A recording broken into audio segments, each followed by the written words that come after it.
دوستوں، اس سے پہلے ہم نے شیر علی پٹوٹی کی کتاب سے آپ کو ایوب خان کے متعلق کچھ دلچسپ حقائق بتائے تھے۔ آج کی ویڈیو میں چند مزید حقائق آپ کے سامنے رکھیں گے۔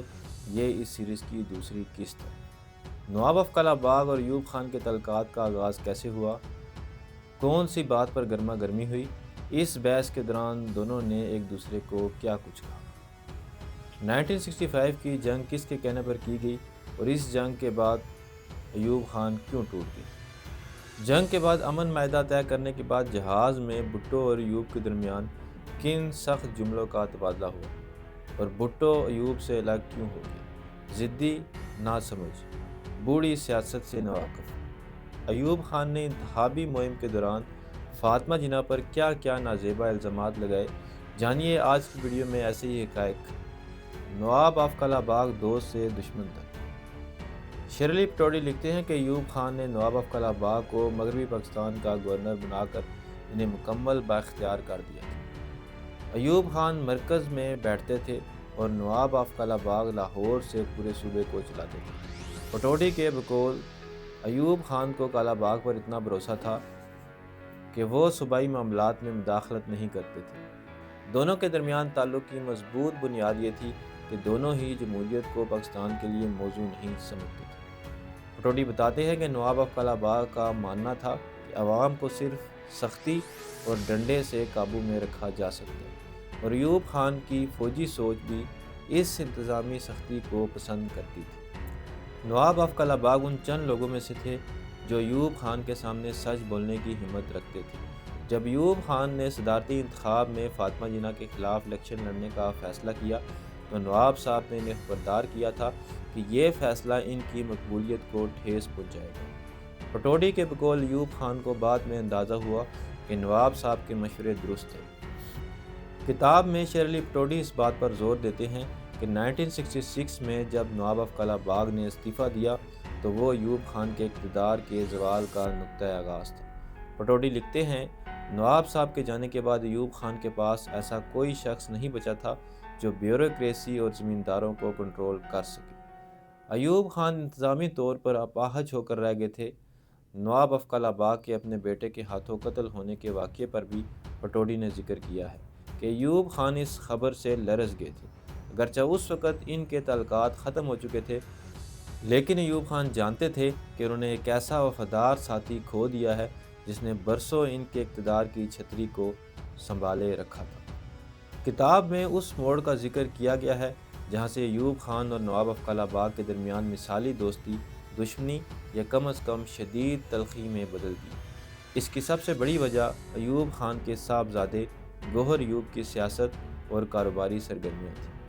پٹوٹی لکھتے ہیں کہ جب گوہر ایوب نے کراچی کی سیاست میں مداخلت شروع کی اور کاروباری حلقوں میں ان کا نام آنے لگا تو نواب صاحب نے ایوب خان کو براہ راست خبردار کیا، صدر صاحب، آپ کو ایک انتخاب کرنا ہوگا، یا تو آپ اپنے بیٹوں کو سنبھال لیں یا پھر حکومت کو، یہ دونوں ساتھ نہیں چل سکتے۔ 1965 کے صدارتی انتخابات کے بعد کراچی میں جو سیاسی ہنگامے اور فسادات ہوئے، ان میں گوہر ایوب کا نام نمایاں طور پر سامنے ہے۔ شیر علی پٹوٹی بتاتے ہیں کہ نواب آف قلعہ باغ اس بات پر سخت برہم تھے کہ صدر کے بیٹے کی وجہ سے حکومت کی ساکھ متاثر ہو رہی ہے۔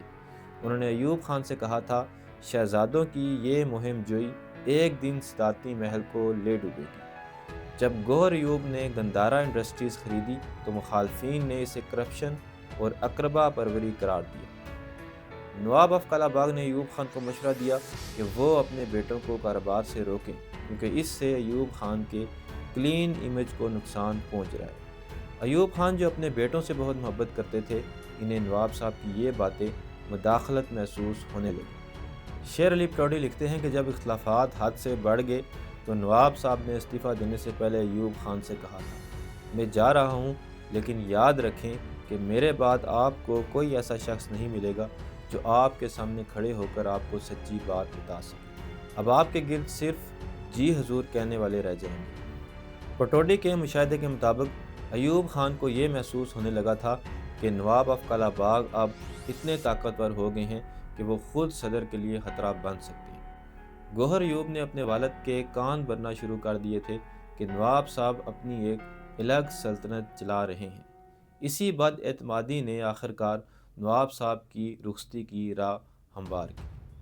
ایوب خان نے اپنے بیٹوں کی محبت میں ایک وفادار اور مضبوط ساتھی کو کھو دیا، اور اس کے بعد وہ بیوروکریسی کے ایسے چنگل میں پھنسے کہ پھر کبھی عوامی نبض نہ پہچان سکے۔ 1965 کی جنگ اور ایوب خان۔ شیر علی پٹوڈی نے اپنی کتاب میں 1965 کی جنگ کو ایوب خان کے اقتدار کا ٹرننگ پوائنٹ قرار دیا۔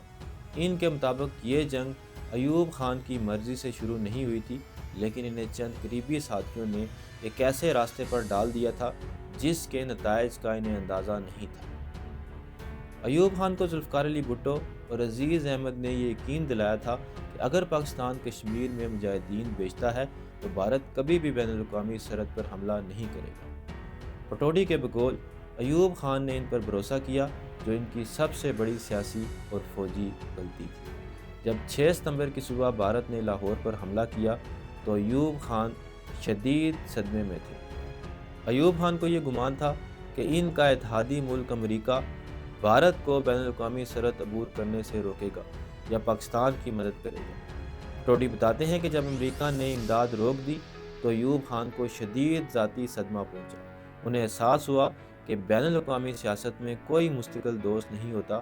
ٹوڈی کے مشاہدے کے مطابق جنگ کے دوران اور اس کے بعد ایوب خان کی صحت گرنا شروع ہو گئی۔ وہ جو کبھی ایک پر اعتماد اور رعب دار شخصیت تھے، اب تھکے تھکے اور فکر مند نظر آنے لگے۔ جنگ کے 17 دنوں نے ان کے اعصاب پر گہرا اثر ڈالا تھا۔ شیر علی پٹوڈی لکھتے ہیں کہ روس میں جب ایوب خان نے لال بہادر شاستری کے ساتھ معاہدہ کیا تو وہ ایک ٹوٹے ہوئے انسان لگ رہے تھے۔ وہ جانتے تھے کہ میدان جنگ میں ان کے سپاہیوں نے جانیں دی، لیکن میز پر وہ کوئی بڑا سیاسی فائدہ حاصل نہیں کر پائے۔ بھٹو نے اسی صورتحال کا فائدہ اٹھایا اور ایوب خان کے خلاف تاشقند کے راز کا نعرہ لگا کر عوام کو ان سے بدظن کر دیا۔ ایوب خان 1965 کی جنگ تو نہیں ہارے تھے، لیکن وہ اپنا اعتماد ہار گئے تھے۔ اس جنگ کے بعد پھر کبھی وہ پرانے ایوب خان نہیں بن سکے جو ملک کو نئی سمت دے رہے تھے۔ جہاز میں بھٹو اور ایوب کی تلخ کلامی۔ شیر علی پٹوڈی نے اپنی کتاب میں تاشقند سے واپسی کے اس سفر کا تذکرہ بڑے ڈرامائی انداز میں کیا ہے، جو ایوب خان اور ذوالفقار علی بھٹو کے تعلقات میں حتمی دراڑ کا سبب بنا۔ تاشقند معاہدے پر دستخط کے بعد جب پاکستانی وفد واپس آ رہا تھا تو جہاز کے اندر کا ماحول انتہائی بوجھل تھا۔ ایوب خان ایک طرف خاموش بیٹھے تھے جبکہ بھٹو دوسری طرف اپنی نشست پر بے چین تھے۔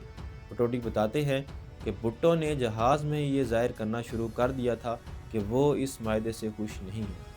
انہوں نے ایوب خان سے براہ راست تکرار تو نہیں کی، لیکن ان کے چہرے کے تاثرات اور خاموشی ایوب خان کو یہ پیغام دے رہی تھی کہ آپ نے قوم کا سودا کر دیا۔ پٹوڈی کے مطابق بھٹو نے وہیں سے اپنی الگ سیاست کی بنیاد رکھ دی تھی۔ شیر علی پٹوڈی نے ایک جگہ لکھا ہے کہ ایوب خان بھٹو کے اس رویے سے واقف تھے، لیکن وہ اس وقت اتنے تھک چکے تھے کہ ان میں بھٹو سے بحث کرنے کی ہمت نہیں تھی۔ ایوب خان نے اپنے ساتھیوں سے کہا تھا، جنگ جیتنا آسان ہے لیکن امن قائم کرنا بہت مشکل ہے۔ وہ سمجھتے تھے کہ تاشقند معاہدہ پاکستان کو ایک بڑی تباہی سے بچانے کے لیے ضروری تھا۔ اسی سفر کے دوران بھٹو نے یہ تاثر دینا شروع کیا کہ تاشقند میں پس پردہ کچھ ایسے راز ہیں جنہیں ایوب خان عوام سے چھپا رہے ہیں۔ حالانکہ پٹوڈی کا خیال ہے کہ ایسا کوئی بڑا راز نہیں تھا، بلکہ یہ بھٹو کا ایک سیاسی کارڈ تھا تاکہ وہ خود کو محب وطن اور ایوب خان کو کمزور ثابت کر سکے۔ جب جہاز پاکستان پہنچا تو ایوب خان نے دیکھا کہ عوام میں وہ جوش و خروش نہیں تھا جو جنگ کے شروع میں تھا۔ پٹوڈی لکھتے ہیں کہ ایوب خان نے بھٹو کی طرف دیکھا اور شاید اسی وقت یہ فیصلہ کر لیا تھا کہ اب ان دونوں کا ساتھ زیادہ دیر نہیں چلے گا۔ فاطمہ جناح کے الیکشن اور ایوب خان۔ شیر علی پٹوڈی نے اپنی کتاب میں 1964 سے 1965 کے صدارتی انتخابات کا ذکر کرتے ہوئے لکھا ہے کہ مادر ملت محترمہ فاطمہ جناح کی انتخابی میدان میں آمد نے ایوب خان کی نیندیں اڑا دی تھی۔ شیر علی پٹوڈی لکھتے ہیں کہ ایوب خان کسی بھی سیاستدان کو خاطر میں نہیں لاتے تھے، لیکن فاطمہ جناح کے معاملے میں وہ بے بس تھے۔ وہ قائد اعظم کی ہمشیرہ تھی اور ان کی دیانتداری پر کوئی انگلی نہیں اٹھا سکتا تھا۔ ایوب خان کو سب سے بڑی پریشانی یہ تھی کہ وہ ان پر کرپشن یا غداری کا الزام نہیں لگا سکتے تھے۔ جو وہ عام طور پر اپنے دیگر سیاسی مخالفین پر لگایا کرتے تھے۔ پٹوڈی کے مطابق جب فاطمہ جناح نے ڈھاکہ، چٹاگانگ اور پھر مغربی پاکستان کے شہروں کے دورے کیے تو وہاں عوام کا ٹھاٹھے مارتا سمندر دیکھ کر ایوب خان دنگ رہ گئے۔ ایوب خان کو اندازہ نہیں تھا کہ ان کے ترقی کے اشرے کے باوجود عوام کے دلوں میں جمہوریت کی اتنی تڑپ موجود ہے۔ جب ایوب خان نے دیکھا کہ عوامی سطح پر وہ فاطمہ جناح کا مقابلہ نہیں کر سکتے تو انہوں نے انتظامیہ اور انٹیلیجنس اداروں پر دباؤ بڑھایا۔ پٹوڈی کے بقول ایوب خان کی پریشانی اس وقت صاف نظر آتی تھی جب وہ بار بار انٹیلیجنس رپورٹس طلب کرتے تھے کہ کون کون سا حلقہ ان کے ہاتھ سے نکل رہا ہے۔ ایوب خان جانتے تھے کہ اگر وہ براہ راست فاطمہ جناح سے الیکشن لڑیں گے تو وہ ہار جائیں گے۔ ان کی سب سے بڑی پریشانی یہ تھی کہ ان کے اپنے بنائے ہوئے 80,000 بیسک ڈیموکریٹس عوامی دباؤ میں آ کر کہیں فاطمہ جناح کو ووٹ نہ دے دیں۔ اسی لیے ان ممبران پر کڑی نظر رکھی گئی اور ہر طرح کے ہتھ کنڈے استعمال کیے گئے۔ پریشانی کے عالم میں ایوب خان کی ٹیم نے فاطمہ جناح کے خلاف نازیبا پروپیگنڈا بھی کیا۔ ایوب خان نے فاطمہ جناح کو سیاسی طور پر روکنے کے لیے مذہبی کارڈ کا استعمال کیا۔ انہوں نے علماء کرام سے فتوے حاصل کیے کہ اسلام میں عورت کی حکمرانی جائز نہیں۔ اپنی تقریروں میں انہوں نے فاطمہ جناح کو ایک ایسی ضعیف خاتون کے طور پر پیش کیا جو ملک چلانے کی صلاحیت نہیں رکھتی اور جن کا سیاست میں آنا غیر اسلامی ہے۔ ایوب خان اکثر محترمہ فاطمہ جناح کو سیاست کی ABC سے ناواقف قرار دیتے تھے۔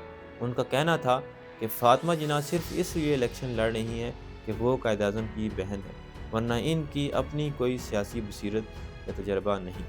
وہ انہیں ایک ضعیف اور جذباتی خاتون کہہ کر پکارتے تھے۔ ایوب خان نے اپنی انتخابی مہم کے دوران یہ الزام بار بار دہرایا کہ محترمہ فاطمہ جناح ان لوگوں کے ہاتھوں میں کھیل رہی ہیں جو پاکستان کے دشمن ہیں یا جو ملک میں انارکی پھیلانا چاہتے ہیں۔ وہ انہیں تخریبی قوتوں کی نمائندہ قرار دیتے تھے جس کا مقصد عوام کو ان سے ڈرانا تھا۔ ایوب خان نجی محفلوں میں محترمہ کے لیے ضدی اور ناسمجھ جیسے الفاظ استعمال کرتے تھے۔ وہ ان کی سیاسی تحریک کو ایک مصیبت قرار دیتے تھے جس نے ان کے ترقیاتی ایجنڈے میں رکاوٹ ڈالی تھی۔ ایوب خان کی مشینری نے یہ پروپیگنڈا بھی کیا کہ فاطمہ جناح کی جیت سے بھارت کو فائدہ پہنچے گا۔ تو دوستو یہ تھی میری آج کی ویڈیو، ملتے ہیں اگلی ویڈیو میں، تب تک اللہ حافظ۔